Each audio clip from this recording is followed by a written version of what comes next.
Hola, buenas tardes. Soy Ibarra, vicepresidenta de Factoría Cultural.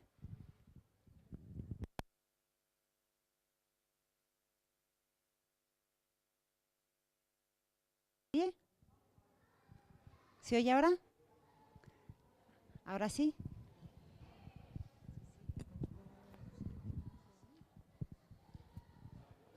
¿Se oye ahora? Sí. Bueno, buenas tardes. Soy Lucía Ibarra, vicepresidenta de Factoría Cultural. Bienvenidos a todos. Hoy, bueno, empezamos el año, nuestro foro de expertos con Carlos Alberdi. Gracias, Carlos, por venir, por estar con nosotros. Carlos es el director cultural de la Biblioteca Nacional, actualmente desde el 2013, y ha ocupado cargos de importante responsabilidad en distintas instituciones culturales. Ha sido director de Relaciones Culturales y Científicas de la ECIT, también director general de Cooperación y Comunicación Cultural del Ministerio de Cultura, y también ha formado parte del equipo fundacional de la Casa Encendida. Entonces, bueno, Carlos tiene una experiencia importantísima en lo que es el entramado institucional. De eso nos va a hablar él hoy, de cómo es ese entramado que facilita y hace posible la gestión cultural. Gracias, Carlos, por estar aquí. Bienvenidos a todos y os dejo con nuestro invitado. Muy bien, pues nada.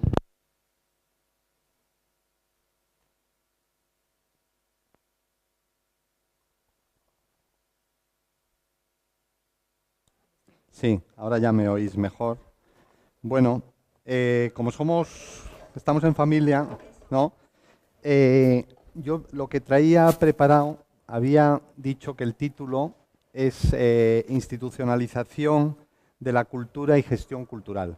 Esto puede sonar un poco tal, pero lo que quiero yo decir con esto es que el tema de la gestión cultural, si hacemos un poco la génesis de dónde viene esa nueva profesión o esa idea, hay que remontarse un poco aunque sea un poco excesivo, a la Revolución Francesa y a la aparición de los museos, bibliotecas y archivos, ¿no? La institucionalización de una serie de organizaciones que se encargan de la historia, de la cultura y que son creaciones del Estado liberal en todo un esfuerzo de componer lo que es la vida contemporánea, ¿no? Porque, digamos, somos hijos de esto. No voy a entrar a fondo porque entiendo que no es el momento, pero si alguno de vosotros tiene interés, a mí por lo menos sí que me produce un gran interés esa génesis, ¿no? Es decir, pensar que en el siglo XIX, por poner un ejemplo, pues se hacen todos los catálogos monumentales, ¿no? O se hacen las literaturas nacionales, o libros como obras como los episodios nacionales de Galdós. Es decir, se constituye en el mundo decimonónico los entramados culturales de las diversas naciones importantes, por decirlo así, ¿no? Que España ocupa un papel secundario, o normalmente en nuestros manuales de historia, el siglo XIX es como de bajada porque antes éramos un imperio, pero que se quiera o no, España está dentro de todo un movimiento europeo, ¿no? Pues como pueda ser, en fin, Italia, Portugal, el sur de Europa, ¿no? País normal del sur de Europa. Y esa constitución de todas esas instituciones, ese entramado que se va creando, a principios del siglo XX empiezan a aparecer ya, incluso a finales del XIX, lo que se llaman, que son las primeras instituciones estatales, culturales, generalistas, que son las Direcciones Generales de Bellas Artes. Y ese es el primer foco de institucionalidad fuerte y hasta hoy en día siguen siendo, si miráis o conocéis el Ministerio de Cultura o la Secretaría de Estado, pues la Dirección General de Bellas Artes es un punto clave del entramado institucional cultural prácticamente de cualquier país desarrollado. El segundo núcleo, desde cierto punto de vista o en la historia que me gusta hacer a mí, son las Direcciones Generales de Cooperación Internacional. En España la Dirección General de Cooperación Internacional aparece a finales de los años 20, pero curiosamente a finales de los años 20 aparecen ya la cooperación cultural internacional como un tema importante, ¿no? Empieza a ver esas cosas que para nosotros hoy son muy comunes, de que, pues esto, Albert Einstein de gira por el mundo. Bueno, él fue un pionero de esas giras de un intelectual por el mundo. Hoy en día es lo más común, ¿no? Pero aquí en Madrid, por ejemplo, yo tuve la suerte de trabajar en la residencia de estudiantes. Bueno, en los años 20 la residencia de estudiantes es pionera en traer, pues de repente, Paul Valéry en Madrid, Chesterton en Madrid, ¿no? Traen artistas, ese movimiento, esa idea de que la cultura es algo que viaja internacionalmente y que sirve para unir a los pueblos, en fin, todo el bla, bla, bla que queráis, pero es parte de esa creación institucional. Después de la Segunda Guerra Mundial hay un paso más, o un paso, en fin, estoy haciendo una historia un poco de juguete, pero que es la creación de los ministerios de cultura. Como sabéis, el primer ministerio de cultura es el que hace André Malraux con De Gaulle en Francia, pero es un movimiento que está es decir, ellos son los primeros, pero es algo que estaba en el aire, ¿no? Es decir, porque la cultura ocupaba socialmente un papel cada vez más importante. Y los museos se van multiplicando, en fin, hay toda un proceso a lo largo del siglo XX en que la institucionalización de la cultura se va agrandando. Proceso en el que, en fin, si queréis profundizamos, pero tal. En ese proceso es en el que empieza a surgir, sobre todo a partir de, yo diría que de mayo del 68 y de, no tanto por mayo del 68 como por el ambiente de los años 60, que tiene muchos aspectos en que no solo es ya el tema cultural, sino los temas de ocio y entretenimiento que crecen extraordinariamente, y entonces empieza a haber un nuevo tipo de museo y de institución cultural, o va evolucionando esas instituciones a ser instituciones que no son puramente patrimoniales conservadoras. Es decir, el Museo Clásico, en su fundación, es un sitio que guarda tesoros y los conserva. Y, bueno, eventualmente abre la puerta para que el que tenga interés venga y lo vea.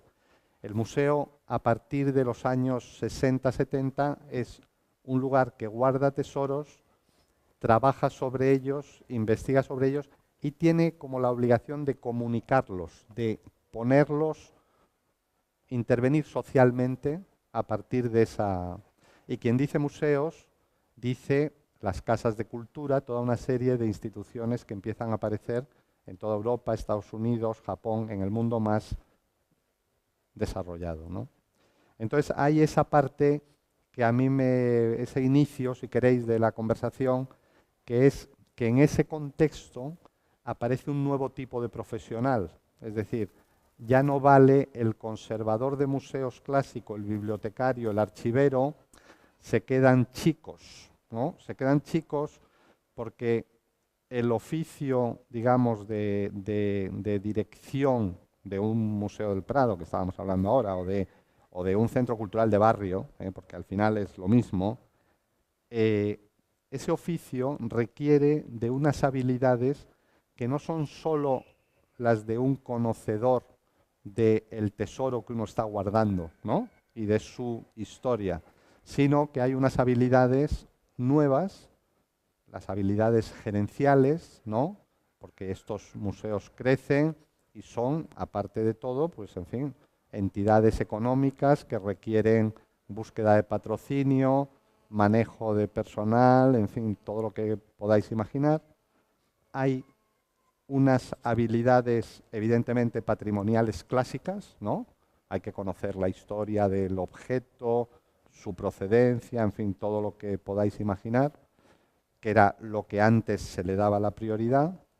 Hay que conocer, estos nuevos museos tienen una parte proactiva, ¿no? Por ejemplo, vosotros por edad, pues todos estáis acostumbrados a que la idea de la exposición temporal es consustancial al museo, ¿no? Porque cualquier gestor de museos sabe hoy en día que si solo tiene la colección, pues eso la gente lo ve, como mucho vuelve una vez y ya no vuelve. Entonces, el museo, vamos, cojo el museo como ejemplo, pero necesita renovar, necesita producir, ¿no? No es simplemente un lugar de guarda, es un lugar de producción.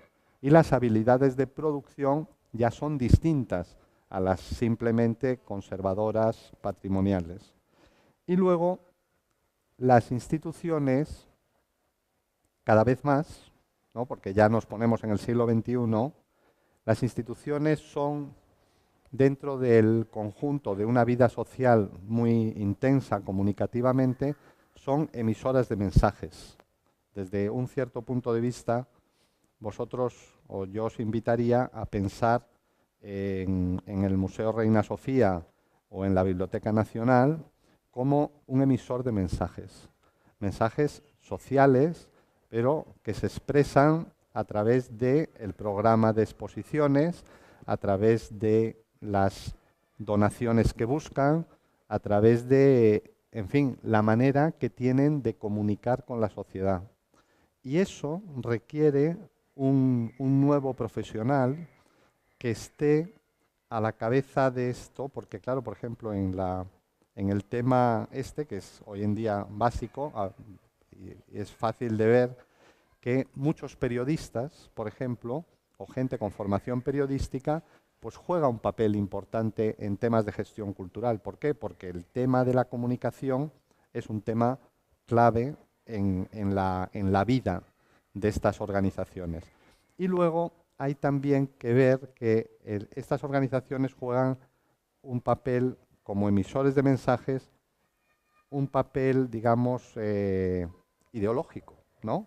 Es decir, que el gestor cultural tiene que tener un pensamiento de que el manejo que haga de su centro o de su actividad emite unos mensajes y esos mensajes tienen una carga. Es decir, muchas veces uno se encuentra en la conversación así convencional, pues todos alguna vez hemos dicho, la política, qué horror, tal. Pero inevitablemente en la vida social, cuando uno se sitúa y cuando uno habla, lo que diga se contextualiza políticamente. Es decir, está uno opinando sobre la comunidad y sobre lo que tal. Entonces, digamos que la aparición, desde cierto punto de vista, que es lo que yo cuento, ¿no?, de la figura profesional del gestor cultural, es una nueva profesión que viene de este desarrollo enorme de las instituciones culturales y que requieren una profesión que no estaba reglada y de hecho no se estudia en la universidad gestión cultural. La gente estudia periodismo, historia del arte, biblioteconomía, pero luego hay un cierto mercado persa, por hacer la broma, en que lo que buscan las instituciones son personas que reúnan estas habilidades que mezclan lo gerencial, lo patrimonial y lo productivo, digamos, la fábrica, ¿no? El centro de Warhol se llamaba The Factory. Eso no es un capricho, no, es esa idea de que la cultura tiene un aspecto fabril también, ¿no? De que hay que construir y hacer cosas, ¿no? Y luego un aspecto ideológico, comunicacional, y en fin, y esa mezcla de habilidades es lo que se entiende por gestión cultural, ¿no? Que tiene una parte cultural, pero tiene luego muchos aspectos, por decirlo así, de la vida práctica, ¿no? Pero bueno. Esto tiene una lectura un poquito distinta si uno mira a Europa continental, donde manda el modelo francés, que si uno mira a Londres y al mundo angloamericano, ¿no? Ese es un tema que si queréis hablamos, pero no sé si es de vuestro interés, pero digamos que en todo el manejo de los aspectos culturales, pues la escuela angloamericana tiene un estilo distinto del estilo de Europa continental porque son también marcos jurídicos distintos y marcos institucionales distintos. Pero bueno, ese es un tema que puede ser interesante.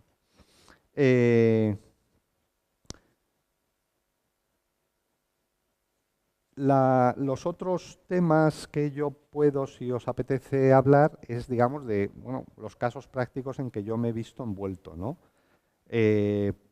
mi origen profesional, yo soy un licenciado en Historia Moderna que hace unas oposiciones a profesor de instituto de Geografía e Historia, está 3 o 4 años mientras descubre que el aula es un infierno, ¿no? Y entonces pues busca y acabo en la gestión cultural, ¿no? Acabo en la gestión cultural en un proyecto que estaba entonces empezando, que era el de la residencia de estudiantes. No sé si lo conocéis, la residencia de estudiantes, que es donde se conocen Lorca, Buñuel y Dalí en los años 20, era una especie de colegio mayor, algo centro cultural avant la lettre, ¿no? Y después de la guerra pues, se cierra y queda como olvidado y se dedica a residencia de profesores del Consejo Superior de Investigaciones Científicas. Y una de las cosas que trae la democracia, digamos, es la recuperación de aquella historia, ¿no?, de una residencia de estudiantes que tenga un aspecto cultural más fuerte. Y ahí pues se hicieron una serie de trabajos, sobre todo centrados en la historia, en la recuperación histórica y mucho en la poesía. O sea, fue muy importante en los primeros años de recuperación de la residencia, pues las visitas de Gil de Viedma, de Octavio Paz, porque fue una casa en la que vivieron Juan Ramón Jiménez, Federico García Lorca, en fin, una casa que tenía esa tradición, ¿no? Y aprovechó un poco esa tradición para situarse socialmente, ¿no?, en el marco de una cosa que en Madrid era como una recuperación. Yo luego estuve en una cosa que aquí hay gente que lo conoce, que es la Red de Centros Culturales de España en Latinoamérica. España, a diferencia que otros países, tiene 2 redes de centros culturales en el exterior. Uno para países que hablan español y otro para países que no hablan español. El más conocido, el Instituto Cervantes, es para países que no hablan español. Pero el que mejor funciona, el más, digamos, en el sentido del éxito social, es la red que tiene en los países que hablan español. ¿Por qué? Pues porque, claro, es un trabajo mucho más sencillo y inmediato, ¿no? De manera que el Centro Cultural de España en México DF o en Buenos Aires, pues es un sitio al que la gente va, forma parte de la estructura del mundo cultural de estas ciudades, ¿no? Mientras que el Instituto Cervantes de Londres o de Berlín, pues con dificultades encuentran su lugar en estas ciudades, ¿no? Digamos, Ahora, curiosamente, esa es también una de esas curiosidades, pero luego en otro capítulo saldrá dentro de lo que es la arquitectura institucional española. Ahí yo estuve en el Centro Cultural de Buenos Aires un par de años, que me lo pasé muy bien, como os podéis imaginar, porque era un sitio, claro, con mucha llegada a dos. Era un centro pequeñísimo, más pequeño que esto que tenéis aquí, pero centrado en 2 temas, el libro y la literatura. Claro, la mitad de los escritores argentinos publicaban en editoriales españolas y por lo tanto había ahí un flujo muy rápido. Y luego el mundo del arte joven. Funcionábamos como una galería para los jovencitos y luego de vez en cuando, si venía algo de España, lo poníamos. Pero éramos, digamos, una galería de jóvenes artistas argentinos. Gente que expuso en mi época, pues ahora son, claro, son señores de 50 años, pues ya famosos y tal. Ese modelo, por ejemplo, ha funcionado y está funcionando ahora muy bien en México, en el Centro Cultural de España en México. Y yo luego estuve 6 años en Madrid coordinando los centros culturales de España en toda Latinoamérica. Y bueno, yo ahí tengo una experiencia, digamos, en el sentido, porque yo también he estado algo en el Instituto Cervantes, que por lo menos en mi experiencia, la red esta de centros culturales que depende de la ECID es una red muy viva y muy potente, y sin embargo los centros del Instituto Cervantes viven una dificultad, digamos, una bipolaridad, porque tienen como 2 vocaciones que no acaban de conseguir enganchar. Una vocación sería ser como estos centros en Latinoamérica, es decir, centros que quieren decir algo en la cultura de la ciudad en la que viven. Pero eso les cuesta mucho.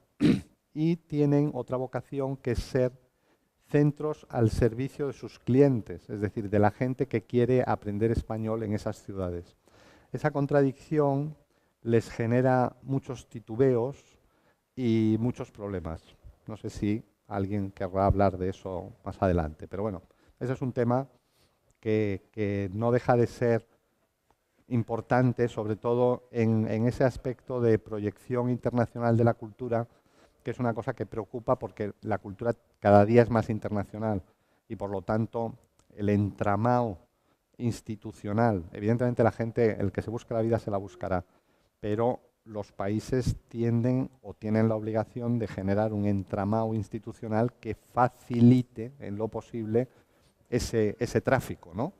Y eso a veces a la parte española le dificulta, ¿no? esta cuestión. Yo luego estuve en el ministerio, bueno, antes estuve en la Casa Encendida, que es un proyecto distinto, ¿no? Es un proyecto que en su momento, hay una cosa muy graciosa, el otro día en un acto en la Academia de Bellas Artes, el propio Paco Calvo Serraller, que es un catedrático muy importante, comentaba que porque la Academia de Bellas Artes le dio la medalla de oro de este año a la Casa Encendida, y un señor muy serio y catedrático y muy sabio, ¿no? Decía, es que cuando empezó pensábamos que aquello era como las afueras, claro, las afueras de una ciudad que vive ensimismada en un kilómetro cuadrado, porque la Casa Encendida está aproximadamente a 150 metros en línea recta del Reina Sofía, ¿no? Pero a mí también puedo decir, es una anécdota tonta, pero a mí me dijo una persona muy conocida, me dijo, bueno, irás con navaja, ¿no? Porque había en el Madrid entonces un mito sobre la peligrosidad del lavapiés, un mito de personas que no pisaban lavapiés y por lo tanto pensaban que aquello era una especie de no sé de qué. Bueno, el otro mito que había entonces era que a los centros culturales no iban los jóvenes, porque los ejemplos era pues el Círculo de Bellas Artes, tal, y había una sensación de que tú ibas a estos sitios y el más joven tenía 35. Entonces, claro, el clic que hizo la Casa Encendida, y que eso es, hay que ponerle el mérito a Pepe Guirao, que fue el ideólogo de la casa, pues es que los menores de 35 van a donde les dan trabajo. Es decir, que si en un centro todo lo hacen mayores, pues van mayores. Pero si en un centro tú das trabajo a gente joven, pues va la gente joven. Es decir, que había en Madrid un poco un atasco, y yo creo que ese fue el gran éxito, y más o menos entiendo que, aparte de que, bueno, entonces Caja Madrid vivía todo su esplendor y la Casa Encendida fue fundada con mucha disponibilidad económica, pero aparte de eso, pues hubo también un fenómeno real de apostar por la gente joven, que era una cosa que no sucedía en ningún centro fuerte. Había centros pequeñitos por ahí, ¿no?, como alternativos. El siguiente tema, claro, bueno, digamos, es obvio que soy un funcionario itinerante, que he pasado por muchos sitios. Estuve en el Ministerio de Cultura, ocupé un puesto político, fui director general de Cooperación Cultural, que me ocupaba de la política internacional del Ministerio y de otros temas relacionados con comunidades autónomas y tal, toda la época de Carmen Calvo y el comienzo de César Antonio Molina. Y luego he dado más vueltas a cosas internacionales y ahora estoy en la Biblioteca Nacional, que es un sitio especialmente bonito para trabajar, porque es un sitio que conserva unos tesoros extraordinarios, ¿no? Es decir, que tienes desde el manuscrito de la Lez de Borges a un libro que escribieron a la limón a mano Neruda y Lorca, a como les comentaba Lucía y a Rosina, pues el otro día llegó el encargado de los libros raros y nos dijo muy serio, os voy a explicar que la mejor colección de pintura medieval de España está aquí. Y entonces nos explicó, dice, bueno, están los frescos de no sé dónde, hechos polvo. Están las tablas de no sé dónde, que son 100 y pico. Y luego aquí tenemos 800 códices que contienen aproximadamente 10.000 miniaturas. Entonces, bueno, pues la pintura medieval, no solo española, porque hay italiana, bizantina y tal, la mejor colección de pintura medieval, o bueno, dicho de esta manera, está en la Biblioteca Nacional, porque los códices se conservan mejor, porque se hacían fenomenalmente, o sea, eso tenía una fábrica de artesanía de la mejor calidad y han pasado 1000 años y el beato de don Fernando, pues parece que lo hicieron ayer, ¿no? O sea que, y eso está ahí, ¿no? Y ese peso de esos tesoros, que son, he mencionado 3, pero es que es una cosa constante, pues nos permite ir haciendo pues exposiciones, en fin, y trabajos diversos, ¿no? Dentro de que o sea, tenemos ahí como un pequeño centro cultural con un museo, sobre todo para escolares, para gente joven, para sobre todo escolares que no pueden ir a leer a la biblioteca, hay que tener 16 para poder entrar en la biblioteca, pues un poco contar el mundo del libro, de la escritura y demás. Pero realmente pues la biblioteca tiene como misión, claro, es un centro con una misión patrimonial muy fuerte de conservar el tesoro, con una misión principal de apoyar o ayudar o dar apoyo a los investigadores que estudian esos tesoros, ¿no? Y el aspecto cultural pues es como un revestimiento de relación con la sociedad, un poco de que toda esa riqueza pues darla, comunicarla, que la gente sepa que eso está ahí, ¿no? Y que eventualmente, pues en fin, si uno quiere ir, pues no tiene, vamos, te ponen alguna pega, pero si uno se empeña, te dan el carné, entras y puedes ver, ¿no? Los dibujos del Greco o lo que sea, porque está ahí, ¿no?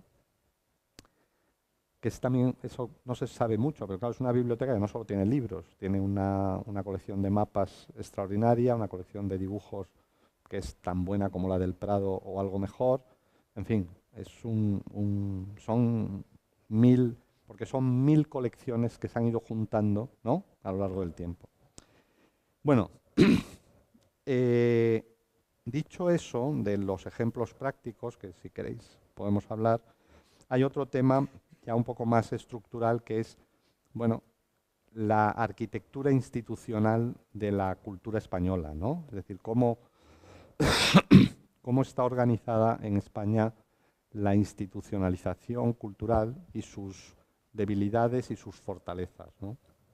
Esto es otro capítulo, ¿no? En el que se puede hablar evidentemente de fortalezas. Es evidente que España, por razones obvias, pues es una, como les gustaba decir a Miguel Ángel Cortés y tal, es una potencia cultural, ¿no? Es una potencia cultural en potencia, por repetir la palabra, ¿no? Pero evidentemente pues hay un pozo, hay una historia, hay unas obras, ¿no? Hay una serie de cosas que hacen que España tenga cosas que decir, ¿no? en el ámbito cultural de una manera destacada en muchos sentidos. Pero a la vez hay unos problemas estructurales de la organización severos, fuertes. Cuando uno piensa que el Ministerio de Cultura en España es intermitente, ¿no? Es decir, lo hay, no lo hay, eso que es una chorrada, pues tampoco es, no es, no es que sea lo más importante, pero claro, es indicativo de algo, ¿no?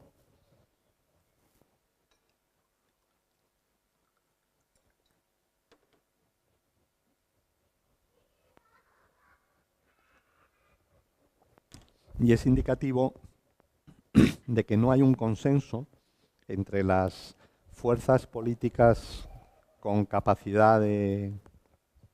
No hay un consenso sobre qué es lo que hay que hacer, ¿no? En cultura.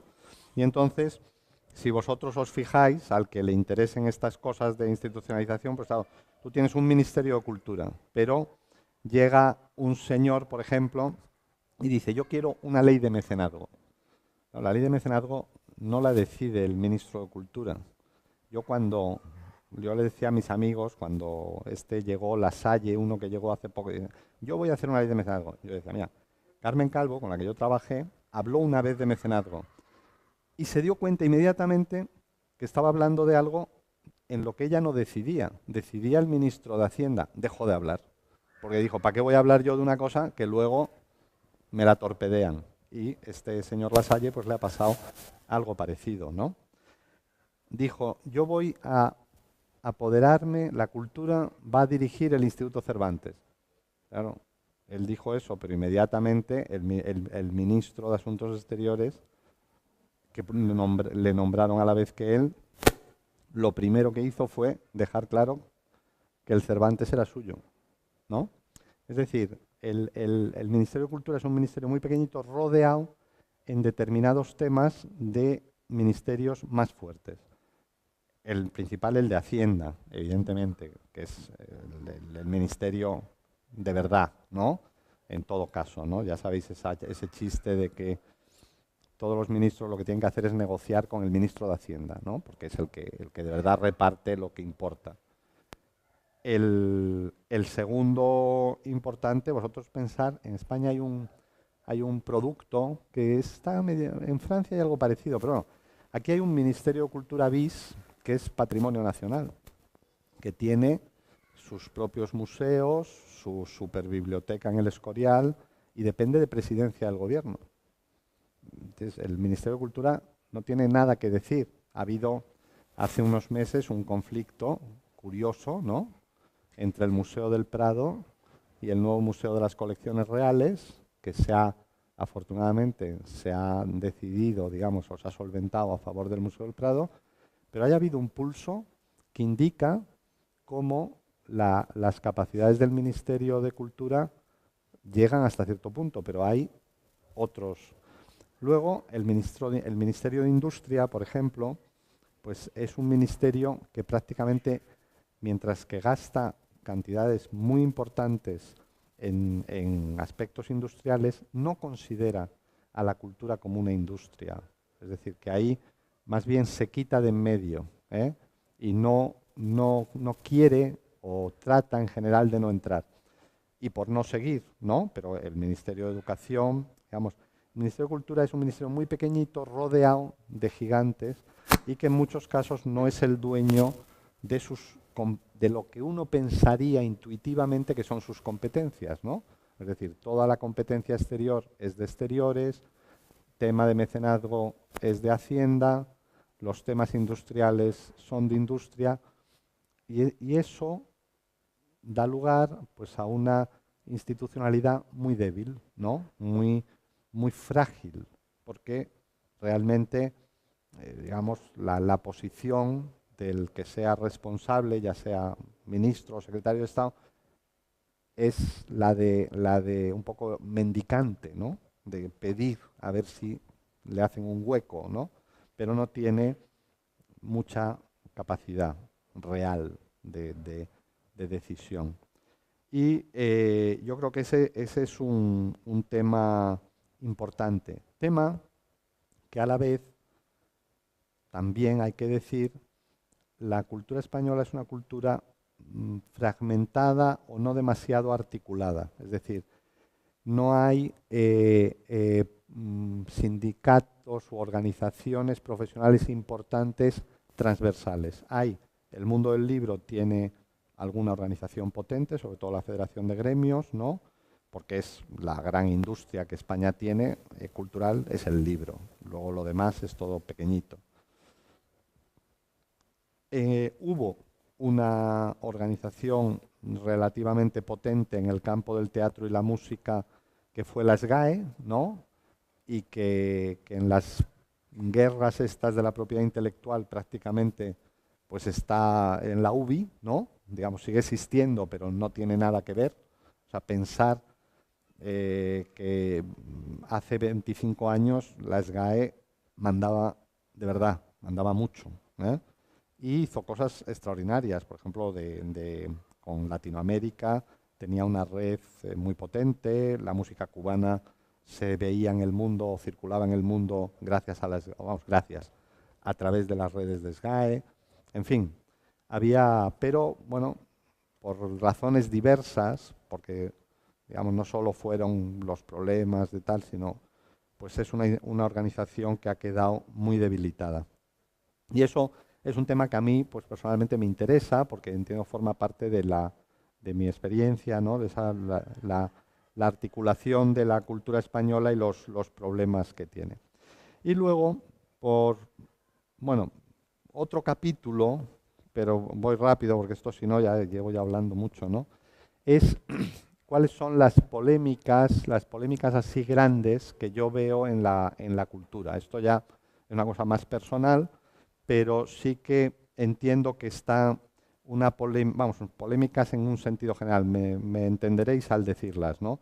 La polémica entre la conservación y la creación, ¿no? Digamos, el hecho cultural, hay una parte que invita a la conservación, a guardar, ¿no? Esos tesoros, esas obras, y hay otra tensión más creativa, productiva. Y la convivencia de esas dos vocaciones, pues no siempre es pacífica, ¿no? Genera algunas dificultades. Hay una gran discusión hoy en día, yo creo quizá la que, sobre todo porque en Estados Unidos es la que más pita con el nombre de los temas coloniales y demás, pero que es el tema diversidad-homogeneidad, ¿no?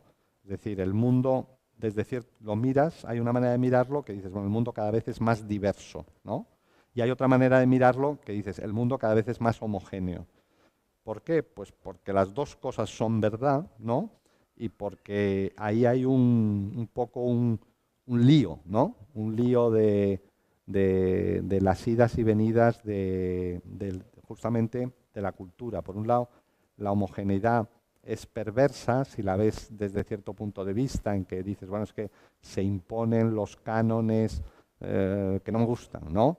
Pero por otro lado, una cierta homogeneidad permite la conversación global, ¿no? Que sin esa base sería más difícil. Del otro lado, la diversidad es un valor interesante, pero por otro lado también puede ser perversa, ¿no? En el sentido del localismo, de tal. En fin, yo creo que ahí hay un tema y hoy en día, pues claro, en Estados Unidos, pues todos los temas, sobre todo por las cuestiones de género y de raza, ¿no? Que allí tienen una efervescencia muy grande, la expansión de los estudios culturales en la universidad, pues son temas que están muy, muy candentes. Luego hay un clásico que estaría ejemplificado en el Nobel a Bob Dylan, ¿no? Que es la discusión entre lo popular y lo culto, ¿no? Que está ahí siempre también y que tiene muchas maneras, muchos vericuetos y muchas maneras de verse. Y luego la que puso de moda Humberto Eco entre apocalípticos e integrados, ¿no? Esa idea, ¿no? A la vez, pues vivimos el fin de los tiempos, esto es el horror mayor, o, como también dicen algunos, no ha habido ningún tiempo como este, esto es una maravilla y estamos... Bueno, en fin, son cosas para charlar pero también que tienen que ver con las dinámicas, ¿no? del mundo cultural contemporáneo.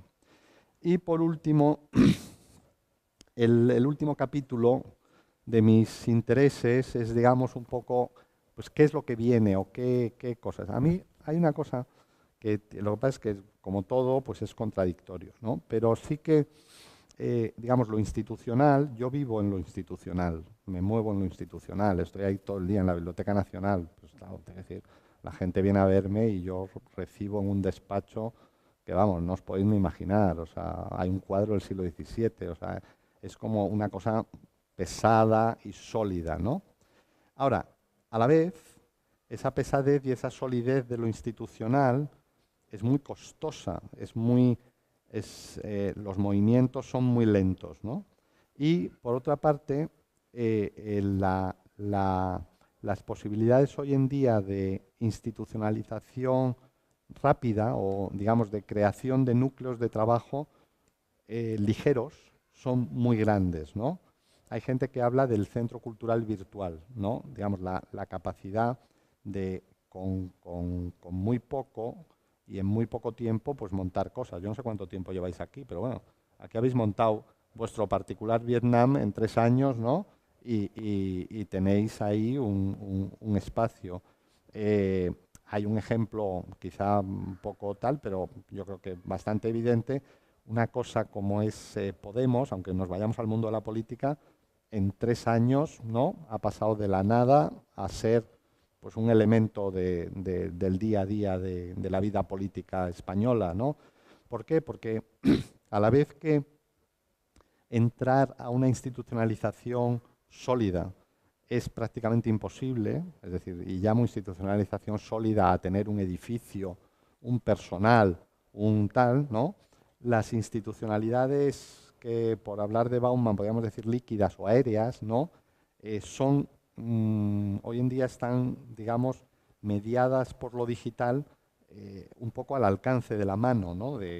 No de tal, pero sí que es algo que existe una posibilidad real de organizar plataformas culturales que emitan mensajes, ¿no?, y que se comporten un poco como entidades culturales, pues con cierta facilidad, ¿no? Y esta es el catálogo de temas de conversación. Ahora os toca a vosotros preguntarme algo, decirme algo, porque si no, además, me voy a dejar la garganta. Muchas gracias por el...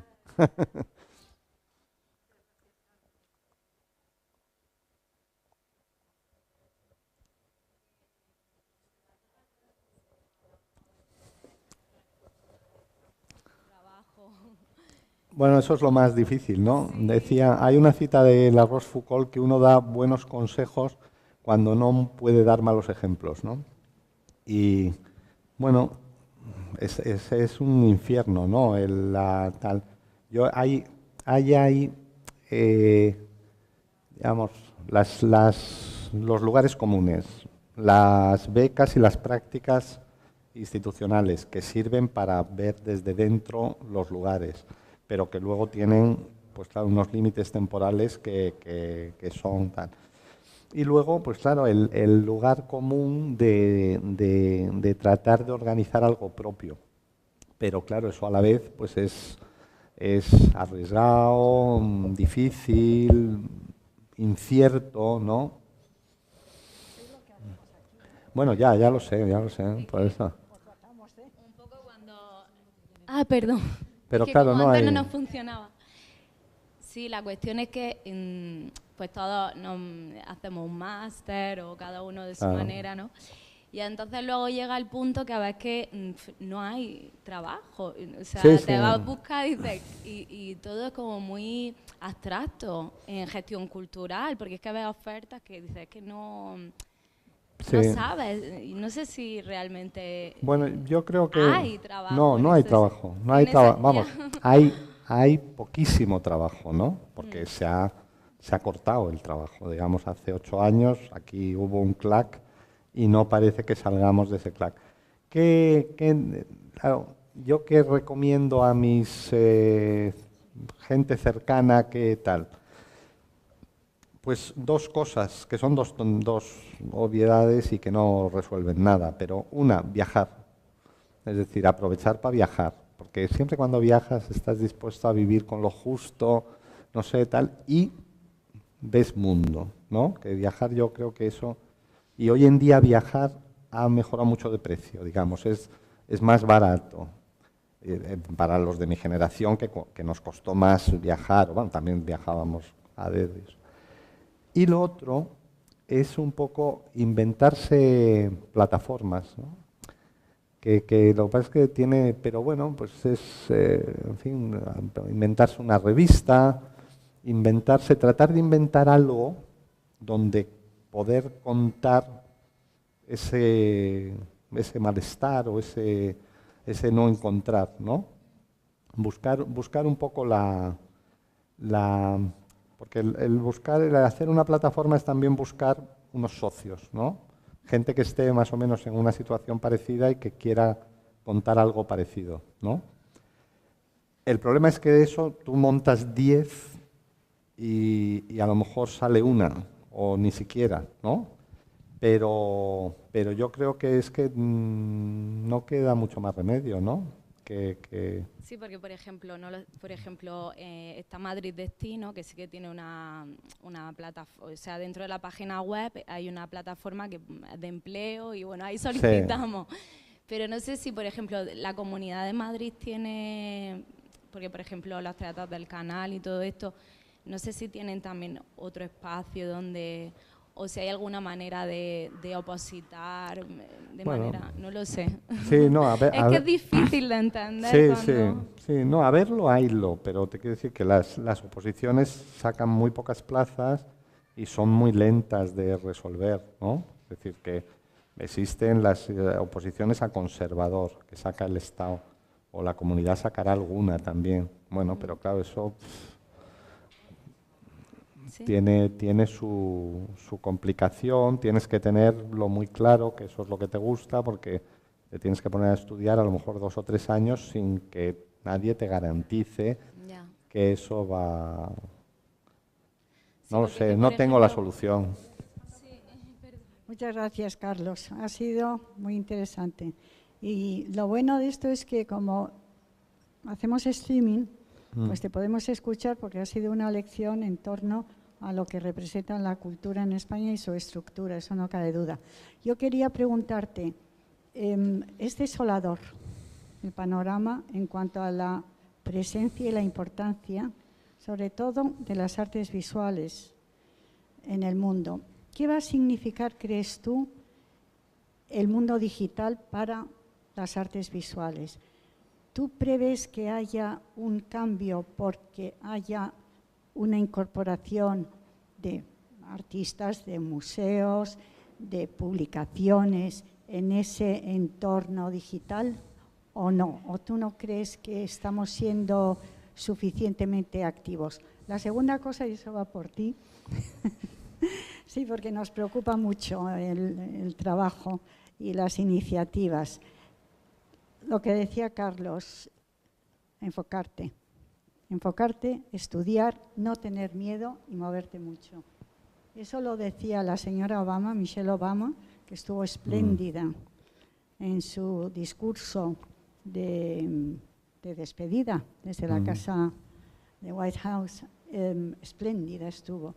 Y hablaba de focus, de empoderamiento, de estudiar, de trabajar y de no tener miedo. O sea, no pares de moverte. Lo que dice Carlos, viaja también. Pero ayer estábamos, ¿verdad?, asesorando a una becaria que tenemos aquí. Hay becarias que se quedan en muchos centros, que se quedan a trabajar fijas. O sea, que esa es una vía estupenda. Pero cuando no se quedan, lo que nosotros vemos aquí con mucha gente joven es que realmente no saben lo que quieren hacer. Han estudiado una carrera, pero no saben a qué quieren dedicarse. Sí. Bueno, pero eso nos pasó a todos, ¿no? A mí, desde luego, yo con 20 años no tenía ni idea lo que pasa es que entonces no tenías ni idea, pero había como unas posibilidades inmediatas, ¿no?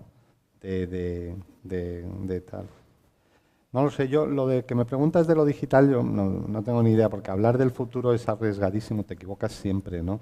O sea que el otro día, por ejemplo, estaban hablando de la lectura digital y va muy despacio, ¿no? Es decir, el libro digital, por ahora, en España, pues no pasa, vamos, en Europa no pasa del 10% ni de broma, sigue el papel, sigue teniendo un tal. Ahora, lo que es evidente es que lo digital está en todo, ¿no? O sea, lo digital se va metiendo en todos los intersticios, todos llevamos nuestro aparato, toda la vida cada vez es más digital y por lo tanto, pues no sé, las artes visuales y las no visuales, todo estará más influido por lo digital según pase el tiempo. Eso ha venido para quedarse y está ahí, ¿no? O sea que ahora, si eso va a ser acelerado, si eso va a influir en la manera digamos, de presentar las cosas o en la manera de producirlas, ¿sabes? Yo veo, por ejemplo, pues algunos artistas que siguen haciendo el resultado, sigue presentado de una manera clásica. Ahora, toda la génesis, ¿no? Yo he visto últimamente las cosas de Carlos Franco, pues él trabaja todo, las bases son digitales. Ahora, luego él sigue produciendo cuadros. Ahora, ¿cómo ha construido ese cuadro? Pues una parte, hay todo un trabajo digital detrás de... Y Gordillo ahora también lo está haciendo. Bueno, por eso, porque te quiero decir que lo digital se va metiendo. Ahora, se meterá en que al final, hombre, yo creo que hay algo de la experiencia real, ¿no? El tacto, o sea, la pantalla tiene algo todavía frío, ¿no? En el caso de la biblioteca, uno se mete en la biblioteca digital y puedes ver todos los libros perfectos, tal. La experiencia de ver el ejemplar, ¿no? Es otra cosa, ¿no? Había una grosería que le gustaba decir a Fernando Castro, ¿no? Que es distinto ver el sexo en pantalla que verlo al natural, ¿no? Digamos. O sea, la experiencia es algo que no se puede sustituir, Pero ¿no? yo lo que he hecho en falta realmente a partir de los finales de los 80 es como si el entusiasmo que había entonces se fuera difuminando. Y yo creo que en parte es también por la segmentación, es decir, la responsabilidad de la cultura está en manos de muchas entidades, de muchas instituciones. Sería muy interesante estudiar nuestra situación, la situación española, analizarla en serio, con una voluntad de, por lo menos, propiciar un cambio, porque es que no estamos presentes. Bueno, sí, claro, bueno, los 80 fueron muy especiales y sobre todo además, claro, la retrospectiva siempre embellece las cosas, ¿no? Bueno, sí, pero bueno, eso también, por ejemplo, uno va a Latinoamérica, ¿no? Va a Colombia o se mueve. Hay una efervescencia muy grande. Por ejemplo, son más apasionados, o uno percibe, o yo percibo, o tengo la sensación cuando voy por ahí que hay como más entusiasmo que aquí. Pero bueno, lo de los entusiasmos, pues depende de las épocas.